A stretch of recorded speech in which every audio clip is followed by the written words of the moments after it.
Welcome to the Baseball Insiders on this beautiful Monday, December 12th. Sorry we had to get our ducks in a row because the exploded with a 3-team trade.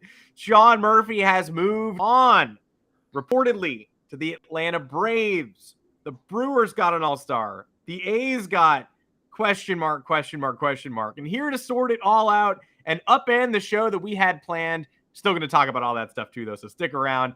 Xander Bogaerts, the Padres, what comes next? Fernando Tatis Jr. Here to help me sort it all out is Robert Murray, Fansided's MLB Insider. Robert, welcome to the show. Chaotic day. It's not the winter meetings, but it's equally absurd. Yeah, it felt like the winter meetings with how this last hour went. Like I was just casually getting ready for the podcast here, and all of a sudden I had a text and then two texts saying there was a 3-team trade in the works. And my guy, Talking Jake over at Talking Baseball and John Boy, was first on this. Want to give him credit because he's the absolute man. But very interesting trade. Not a surprise that Sean Murphy got dealt. I did not see him going to the Braves, though. Because Alex Anthopoulos went on the record even like last week and said that they were pretty content with their catching situation. But you know how Alex Anthopoulos works. It's not like AJ Preller, but he's always making calls and always trying to wheel and deal, and here we are. This one was super funny because if you follow the timeline, you know that Mark Feinsand, before the winter meetings, had Sean Murphy to the Braves as close briefly, and then said the one team he's not going to is the Braves. And then we're like, all right, but it's still close, right? Let's keep a close watch. And then silence for the winter meetings. We were all waiting on, trades to kick up and for the trade market to join the free agency market. And then all of a sudden, nothing, something. All hell breaks loose and another all-star joins the proceedings. When did you know William Contreras was involved here too? So it's funny. This is what I've been tracking for a couple of weeks now. There has been indications that William Contreras has been available.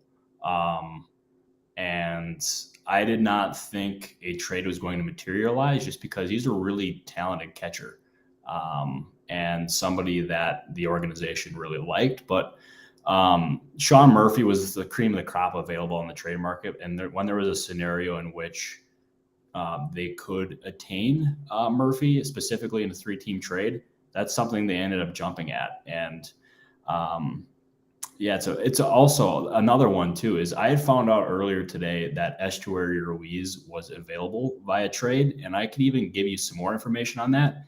He's been available for a while, which I thought was really interesting because they had acquired him for Josh Hader last year. And I think there is even a scenario in which the Brewers were open to moving Ruiz immediately after acquiring Hader, perhaps for a bat, because, there was a lot of signs, or that the Brewers tried hard last year after trading Hader to upgrade the lineup.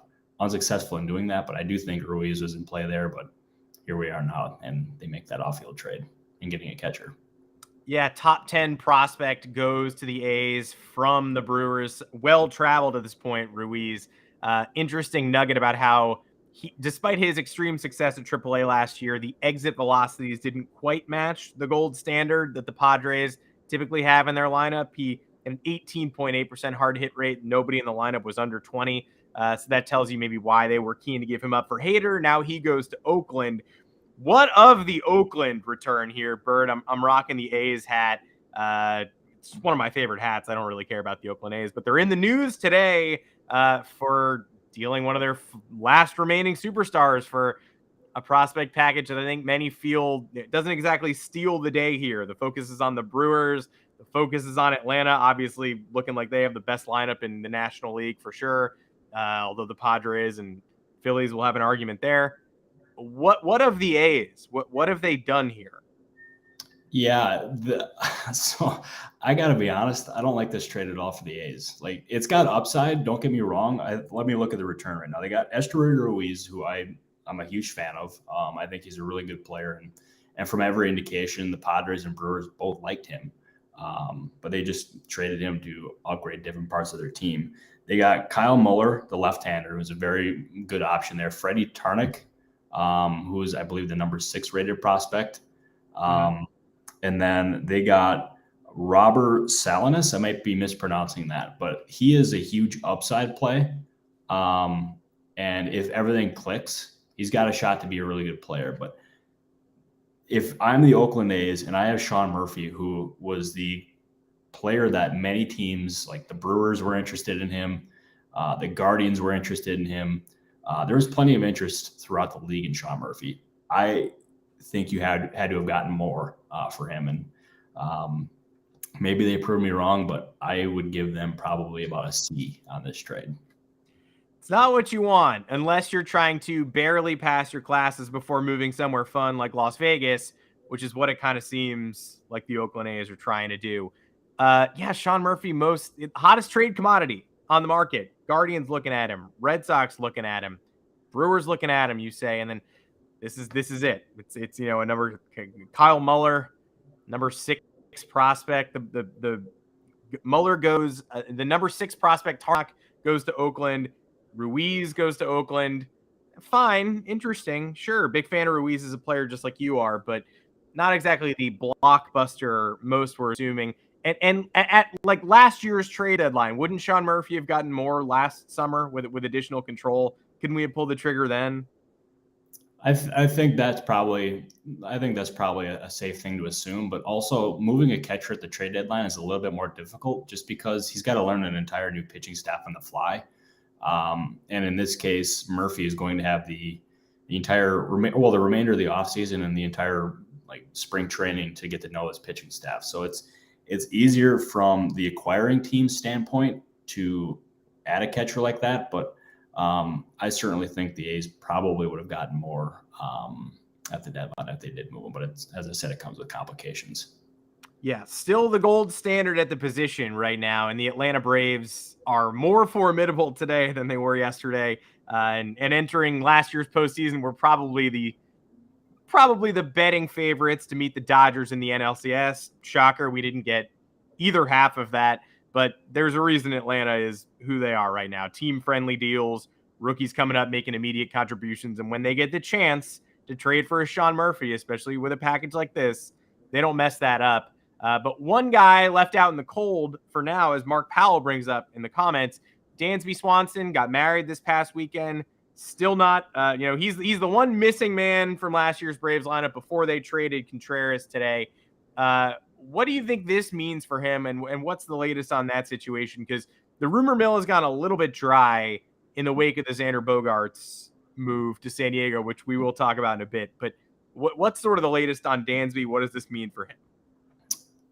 Yeah, I don't think it's impossible for him to go to Atlanta. I know there was a report from, I believe it was Mark Bowman, saying that the Braves really haven't engaged too much, which is kind of similar to what happened with Freddie Freeman last year. But as I said, I think Atlanta is still an option, but you look at a team like the Dodgers they're still interested. I can definitely confirm that. But that being said, every indication that I've gotten on the Dodgers and Swanson is that kind of pairing is unlikely. I think that would only happen if the market for him really cratered. I think another team that would make sense, actually there's 2 teams, but I'll mention the Minnesota Twins first. They've been monitoring the Carlos Correa situation, and it's possible that they would it's possible that they bring him back. They'd like to, but it might get too expensive. And if it does get too expensive, then they can shift to a guy like Swanson, who's going to probably cost about half of what Correa is going to get. So I think that's one to watch. And then the Giants too, if they miss on Correa. I think any team that misses on Correa instantly becomes a top candidate to sign Dansby Swanson. It's funny, who hasn't hopped into this pool at all yet is our favorite team of the offseason. We spent probably a month saying, wouldn't Carlos Correa be the perfect Baltimore Oriole? And we're still not seeing that. They didn't pounce. They haven't signed a pitcher since Kyle Gibson. Come on, Orioles, your window is opening. We talked about this. Do you guys not listen to the podcast? We talked about this. And I'm still sort of seeing the Twins and Giants and to a lesser extent the Dodgers in on these key shortstops.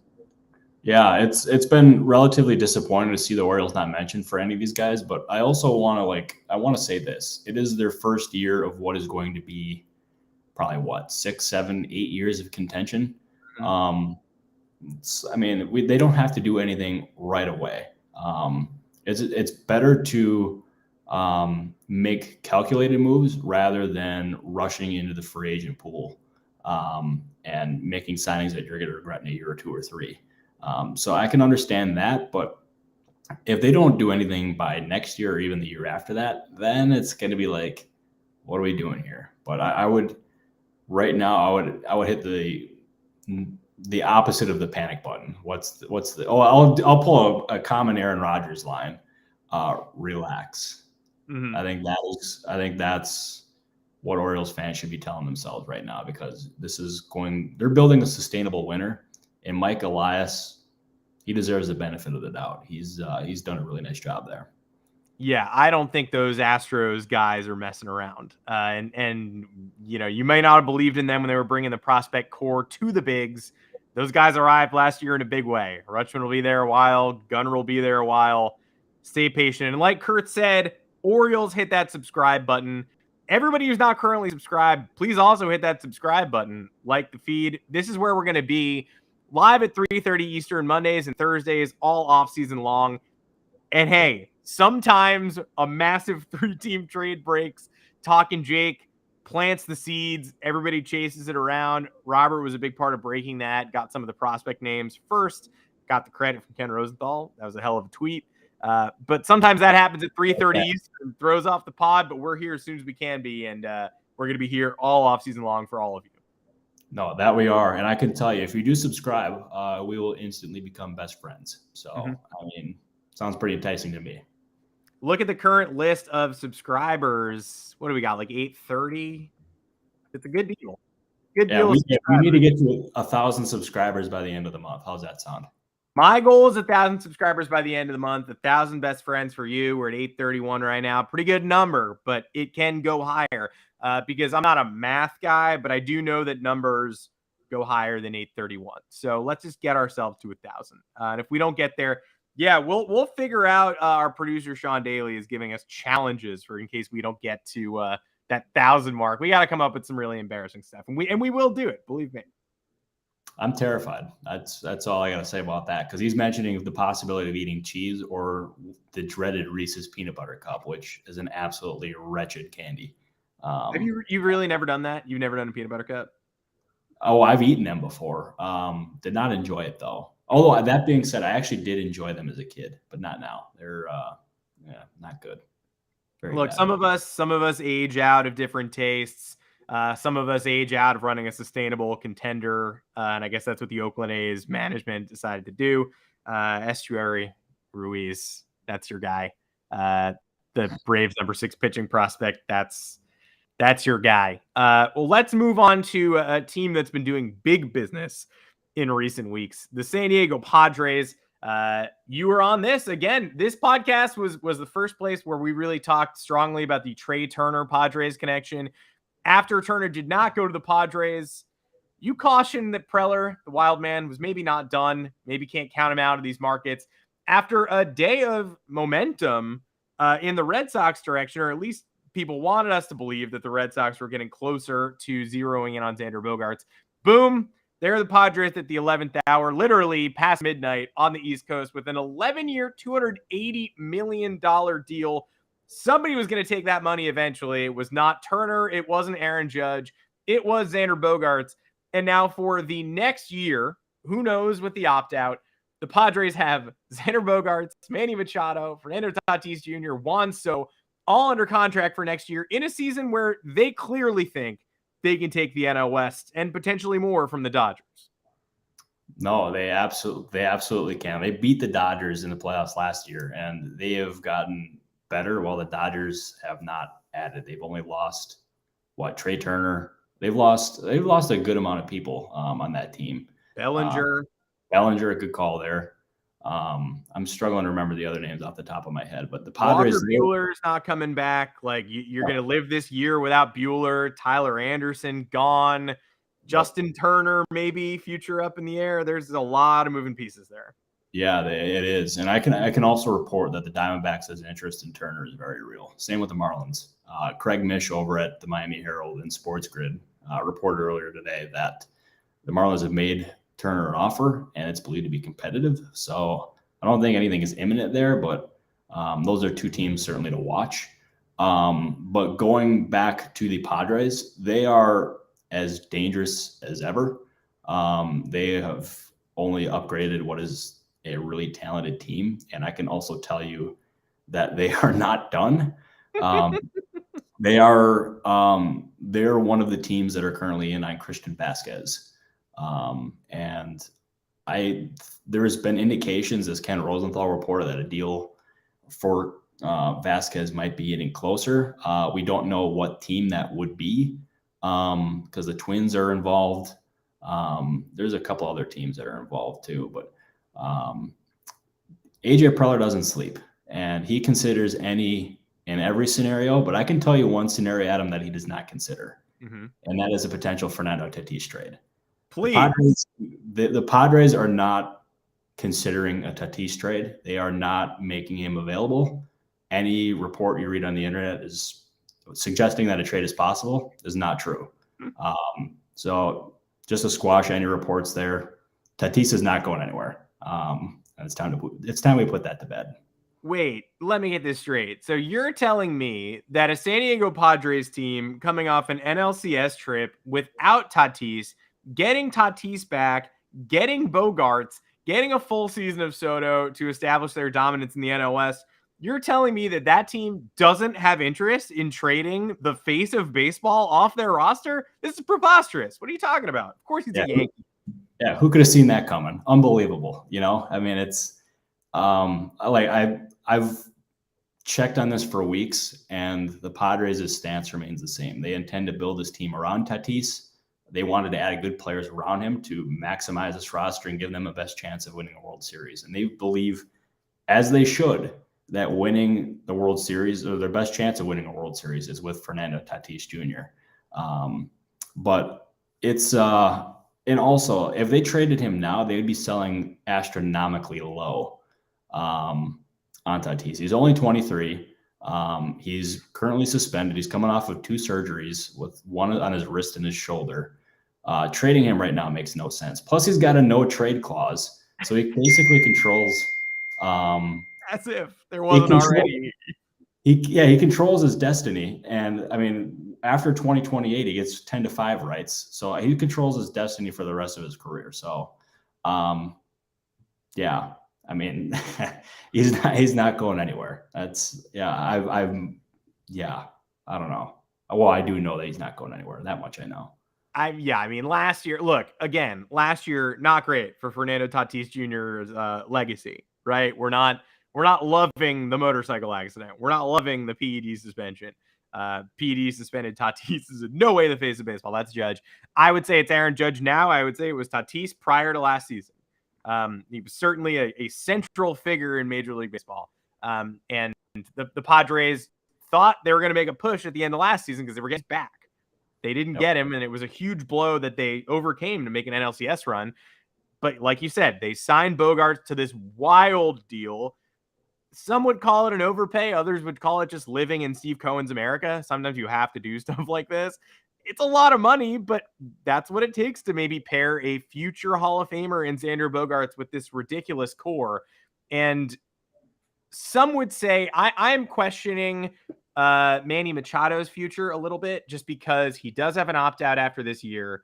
If 31-year-old Aaron Judge got 9 years and $360 million, 31-year-old Manny Machado can do better than 5 years, 150. A significant deal better. I don't think he's not getting Judge money, but he's going to make more than that. The Padres are saying all the right things. They get it. They know they'd like to retain Machado too, it would seem, based on their recent comments. Do you have any sort of read on that situation? And how likely is it that the two sides maybe look at that contract, rip it up, and come to an extension handshake before the season starts, and this could all get a little wonky? Yeah, I can't say I've heard anything there, just because we're still about a year away from that being like a thought, but like he absolutely is going to get paid if he does opt out of his contract. And I think if my memory is correct, he would be the first player in baseball history to secure not one, but two $300 million contracts. I mean, if he does get $300 million, and considering the way he's playing now, he certainly appears to be on pace for that. But I cannot rule anything out with the Padres, and especially when it comes to spending money, because Peter Seidler, he has been spending money aggressively, and that's putting it very lightly. He's a hero. Yeah, like it's crazy. I mean, he spent all this money to sign Fernando Tatis Jr. He signs Manny Machado. He signs Xander Bogaerts, and then he goes out and trades for Juan Soto, who very well could command the first $500 million contract in baseball history. It is what he has done in what is considered a small market is freaking awesome. It is great for baseball. I think having owners spend like that and wanting to go all in for a World Series is just cool. And I wish more teams did it. But you have teams like the Oakland A's who trade everybody who's good, and it's sad. Because if the A's kept all their players, they have a really good team. Yeah, there you go. Sorry to make you turn protest. Protest hat twist. Yeah, it's a huge bummer. The A's were a sustainable contender for an extremely long time. There's a reason that they have this burgeoning fan base. It's now disappearing. Why is it? It shouldn't be a bad thing that teams are spending a ton of money. Steve Cohen is making the tax that is named after him feel a little bit silly because he's willing to escape it like crazy. The Padres and Seidler are ponying up money. You guys should have all learned from the Yankees in the 90s, like in the 2000s, when they really started spending, that it's no guarantee. It just is a guarantee of a competitive product. You don't know you're getting a World Series out of it. You're just trying as hard as possible to get to the World Series and hopefully win it. So everyone was mad at the Yankees when they used to do it. People are starting to get a little mad at the Padres and the Mets because they're seeing their teams get left in the dust. But you know what? It should be a warning to other owners and other groups. It shouldn't be this like these teams shouldn't be uncatchable behemoths. They should just be the carrot in front of you as you try to build a contender.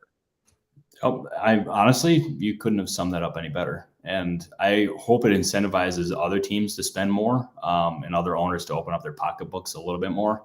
And I kind of think we've seen that a little bit this offseason, just with the prices that some of these players have gone like for. But also a lot of it is because of the really slow trade market, and teams valuing their prospects. And I'm thinking the Sean Murphy trade is going to open things up a little bit. Like there's been talks from other executives of like different players being available. So I think we should know more, hopefully within like the next week or so. But I'm sure as heck hoping that a lot of these owners go all in or try to go all in to be competitive, because between you got the Dodgers who have spent a lot of money, you got the Padres who have spent a lot of money, you have the Mets, the Braves, the Phillies, the Cardinals who just spent big on Wilson Contreras. Like these are a lot of National League teams being competitive. I freaking love it. I think it's awesome. It's unreal, and hopefully we get some more of that trade news before Thursday's podcast. We can share it all with you. Seeing some names in the comments, people asking about Chris Bassett, Carlos Rodon. We will get to them for sure in the pitching market, as well as the Mets bringing Senga in and blowing that up even further. $420 million, I believe, all in with that luxury tax payment. Just crazy. But before we pivot to the quicker hits, I do want to touch on the Boston Red Sox, just because I'm not going to lose an opportunity to sort of step on their tail and make them squirm a little bit. Bogaerts is gone. All indications were that Bloom sort of knew earlier in the day that he was probably going to be gone, and that this was I think the Red Sox made a competitive offer at the end of the day, but I think it was not competitive in this current market, and it should have been made last spring if they really valued the player. I'm reading between the lines. I don't think they valued Xander Bogaerts as much as Red Sox fans valued Xander Bogaerts. I guess we'll never know because they're not going to tell us. But now, oh, look, Red Sox, you have another chance to make things right with your fans. Rafael Devers hits free agency next offseason and is going to command a thicker contract than Bogaerts, probably. What's your read on Boston's plan? Do they have a plan? And does that plan include Rafi Devers? They have a plan, and I know that may be hard for Red Sox fans to see right now with how those Xander Bogaerts negotiations played out. Um, I do believe like the Red Sox, they would in their ideal world would retain Rafael Devers. That is going to be a pretty lucrative extension when and if it gets done. Um, so I'm not going to handicap it right now because we still have quite a bit of time before that decision has to be made. But that Xander Bogaerts negotiation, like what Chaim Bloom said, was the exact indication that I got the day that he was signing. Was that early in the morning, I had somebody who is very, very, very plugged in tell me that Bogaerts was going to be a Padre. I checked, it wasn't done, but every indication I got at that point was that the Padres were significantly ahead of the Red Sox in negotiations in terms of what they were offering. And lo and behold, that proved to be true. And that is a huge pill for the Red Sox and Chaim Bloom to swallow, and they have to bounce back from that. And I wondered if they could end up being a team that gets aggressive on some of these bigger free agents. I don't think that'll be the case. I could be wrong, but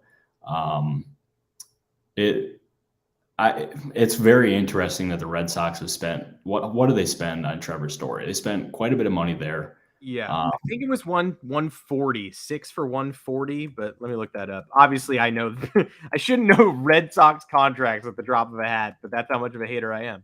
Yeah, you are. I mean, that shows you're a true loyal hater. So good job by Adam. And then they spent, what was it, 90 million the other day? Yeah, Yoshida got 90 plus the posting fee, so it ended up being 105 million all in. Story was 6 years, 140. So honestly, punt me off of a bridge because I shouldn't know that, but apparently I do. And they invest in a Japanese outfielder, an on-base machine, but not Xander Bogaerts. Yep.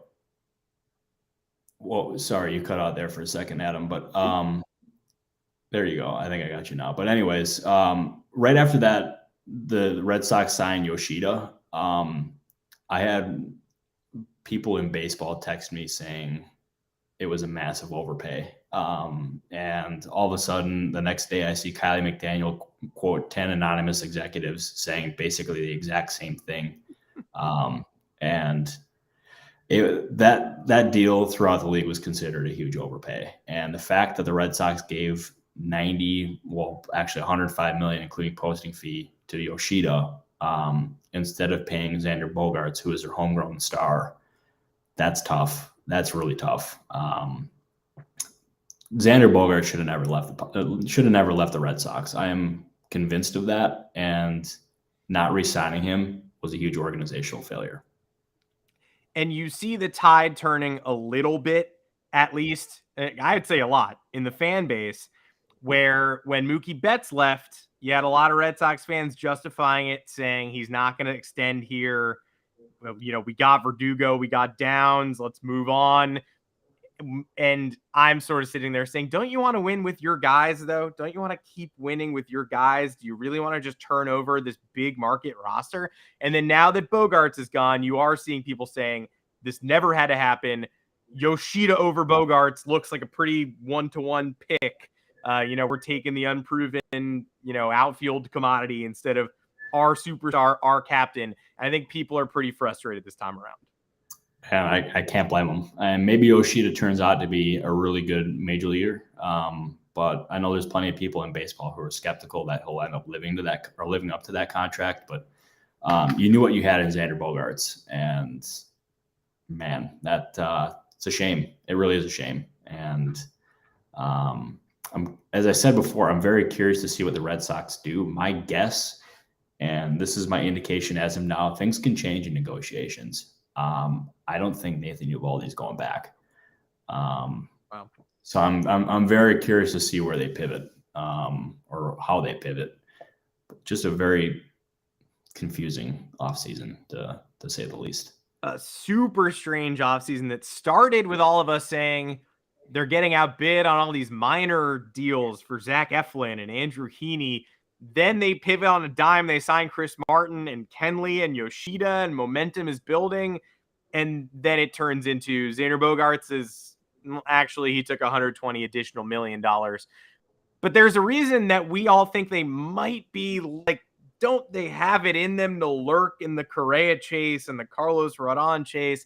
Because they have this money burning a hole in their pocket and they are the Boston Red Sox. But like you said, no indication they're going to do it yet, other than the fact that they're just an historic name and an historic spender. Yep. And like, I don't want to say that like the Red Sox are going to do nothing. Because they'll do something. It just won't be, I don't think it'll be the something that most fans want. I don't think it'll be a big move. But like specifically like talking about Rodon, who you just mentioned. Yeah. My guess is that he goes to the Yankees. That is my guess as of right now. Like, they are not the only team involved here. The Giants, I believe, are still lurking even after signing Sean Manaea last night to a 2-year contract. There's been reports about the St. Louis Cardinals being involved. If they are, I think it's generally considered pretty unlikely that he goes to St. Louis. So as I said, I think it'll be the Yankees, but anything can happen. Like, things can change with one phone call, but that's my indication as of right now, or that's my feeling as of right now. Interesting. Do we have sort of a timeline on that potentially? Because I know a lot of people are playing the waiting game, and I also know the Rodon smoke was pretty heavy last Wednesday, Thursday, and a little bit since then. You're hearing more and more teams joining the conversation. The Giants, like you said, the buzz today is they're absolutely not out. Even after signing Sean Manaea, that's not going to preclude them from making that move and continuing those conversations. The Dodgers, we had a commenter a while back, my man Tato, asking if the Dodgers were, pushing hard or in the lead on Rodon. And, they haven't dealt with the Scott Boras client in 10 years. They haven't extended one or signed a Boras free agent. And so that would be deviating from that history. And it would also be, Rodon is looking for years, as I understand it. The Dodgers have been reticent to offer length, and they mostly offer these short-term fat contracts, which seems especially to be true this offseason, where they've been largely silent and everybody's sort of waiting on their Ohtani offer next winter. What are you hearing on, I guess the question is, what are you hearing on Rodon's timeline, and are the Dodgers involved at all or not so much? So I don't have an exact Rodon timeline, but I have to imagine that'll happen between now and like the All-Star break. No, I'm just kidding. It'll You'd have to think. Yeah, you would think, but no, I mean, it's it may not have happened now, but I certainly think like we should have some clarity here within the next week or two. I feel pretty comfortable saying that, and maybe because we have Christmas coming up in like 2 weeks. My guess is he signed sometime before Christmas. It could be even much sooner than that, but like, he's going to take his time with it, and Boras isn't going to accept the deal until he gets what he wants. But that being said, with the Dodgers, I don't envision them being a legitimate contender for Rodon, and they could absolutely use some starting pitching. I think that's pretty clear. But I cannot tell you how many times at the winter meetings I had people come up to me and say, "Do you think the Dodgers are going to pursue Shohei Ohtani?" And like that feels like someone that they would absolutely do anything for. I'm not going to say it's there's no guarantees in free agency. Like, anything can happen, but Shohei Ohtani's market is going to be absolutely freaking berserk. There's so many teams that you can mention. I feel like all of baseball should be in on Ohtani. So the Dodgers are going to have plenty of competition, but I certainly think a lot of their moves, or lack thereof, they want to be flexible this year, next year, and going forward. And sure, Ohtani is probably part of that equation, but man, the show, I cannot wait for the Shohei Ohtani talk for like the next 12 months. It's probably going to consume this podcast. So I'm just going to apologize in advance for hella Shohei Ohtani talk. How could it not, though? You are signing Aaron Judge and Carlos Rodon at the same time. You are signing one man who is Aaron Judge and Carlos Rodon. So we will definitely talk about that. And maybe the Yankees are about to live out that offseason 1 year early. We will find out in the coming weeks. What I do know is that over the weekend was Carlos Rodon's birthday. And I know that because Yankee fans found his Venmo and bombed it with very small payments, like paying him a quarter just to tell him, hey, man, come to the Yankees. And he paid everybody back. And that probably took a really long time and probably bugged him. He didn't want to take anybody's money. So I would say good man, Carlos Rodon, good guy. But if you're a Yankee fan out there, you probably just don't troll LinkedIn for Carlos Rodon. Don't DM his caterer on Instagram. Don't do any of this business. He will make a decision when the time comes. No, exactly. Yeah, don't do that kind of stuff, people, because like that's just not good. But Carlos Rodon Venmo'd me $100 to tell me to tell everyone to stop doing that. So how about that? I'm trying. See, Carlos Rodon, fan of the Baseball Insider. Can you blame him? I mean, Carlos Rodon, subscriber to the Baseball Insiders every Monday and Thursday at 3:30 Eastern. He is there with a fork and knife, ready to consume some baseball content. Like I hope all of you are. Got the napkin on your neck, just ready to eat it up. Get that sauce all over that napkin. Food metaphor. Get that wipe that Reese's peanut butter cup loose melted chocolate off your mouth, and please come join us and subscribe. Drop a review, drop a comment, like the channel. We would love to see all of you fine folks every Monday and Thursday. That's 4:30 Eastern. 3:30 Eastern. It's 3:30 Eastern. It was 4:30 Eastern today, but it's usually 3:30 Eastern, and that's on me. That's on me for doing a long subscribe spiel and forgetting the time of the podcast. We'll see you here at 3:30 Eastern. One more name that's getting floated in the chat, and who signed between the three-way trade breaking and the pod going live is Chris Bassett, who is a Blue Jay, 3 years, $21 million annually. I would say acquitted himself pretty well with the New York Mets this season, although he did pitch the game 3 that ended the New York Mets season. Rory E., have you mentioned Chris Bassett? Brother, you know that I have right now. It took till the 37-minute mark, but we got her done for you. What is your read on Bassett's market and whether that deal is likely to revolutionize the Jays rotation, which Toronto's had kind of a weird offseason. You got Kiermaier. They trade Teoscar Hernandez. They lurk in the woods for a while, but this is a pretty high-profile move. It is a high-profile move, and adding another starter was something that they prioritized. Like they tried Fran Heaney, and they missed because he signed with Texas for, 2 for 25. And getting Bassett, I think, is a really nice move for them. It shores up their rotation, and they still have the flexibility to make another move if they wanted to. Like they still, even after adding Kevin Kiermaier, they're going to add another outfield bat. I feel pretty comfortable with that. Like you can look at like a guy like Michael Conforto as an option. I mean, if you want to go to the trade market, and I'm going to preface with this is probably on the highly unlikely side, but Brian Reynolds, like the Blue Jays and the Pirates front office, they Ben Cherington and Steve Sanders from the Pirates front office were previously in Toronto and knows the Toronto farm system very well. But each side knows their own tendencies and they know like inside secrets. And I think that is going to make a potential Reynolds to Toronto match pretty complicated. So I would not get your hopes up on Reynolds going to Toronto. Like maybe I'm wrong and maybe they end up finding a path to a deal. But I think, as I said, the Blue Jays are going to add an outfielder at some point, but don't think it'll be Reynolds. I'm going to start a trade rumor on this podcast. Oh, no. Because we got the Sean Murphy situation. It's over, right? We cleared the biggest name on the trade market. We cleared the number one available catcher. Get that atom bomb going. This is unsourced. But the Sean Murphy trade goes down. That does make me think of, okay, well, the Braves, it wasn't the Guardians, it wasn't the Red Sox, it wasn't some of the rumored teams who need catcher help, especially the Guardians. The Blue Jays have a glut behind home plate. What are the odds that we see some movement there where Gabriel Moreno could go, Danny Jansen specifically? Feels like a Cardinal to me. Are any of these Blue Jays catchers? Is that dam about to burst a little bit? It could, but like here's the thing is The Cardinals, like they're very reluctant to part with Dylan Carlson or Lars Nootbaar in a trade.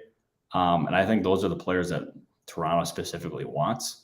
And there was a report from, I believe, Shai Davidi over in Toronto that the Cardinals tried to trade Ryan Helsley, their closer, in exchange for one of those catchers, but Toronto said no. Like we had mentioned, or you had mentioned the Guardians. I am under the impression they're going in a different route. It would not surprise me if they added a catcher this week or in the coming days. There you go. Eyebrows up. Yeah. So, and yeah, like I don't know. Like the fits there are not obvious right now. Like clearly there's other teams that could be involved, but I don't think those two teams as of right now are the most likely trade destinations for any of those catchers. Very interesting. Yeah. Shout out to Lars Nootbaar. Obviously, Burner been listening for a while. I was going to say it. Yeah. So I actually in a text with some, like, I believe it was a GM a while ago. I actually, instead of saying Lars Nootbaar, I said Lars Tootbar. And he asked if I was drunk, which the answer was no, but that made me feel like an absolute idiot. That was bad. That was really bad. But anyways, continue, Adam. Sorry, I had to update. No. I had to trim you with my Tootbar content. Yeah, we had to clear up the Tootbar because long live Lars Tootbar, and he's going to be a recurring theme on this podcast for as long as the Toronto Blue Jays are asking about him. Is it more realistic they get Tootbar or Reynolds, you think? I don't think either is likely. The Cardinals really like Reynolds is obviously someone that fans are very aware of, especially after his trade request. But the Cardinals really, really, really like Lars Nootbaar.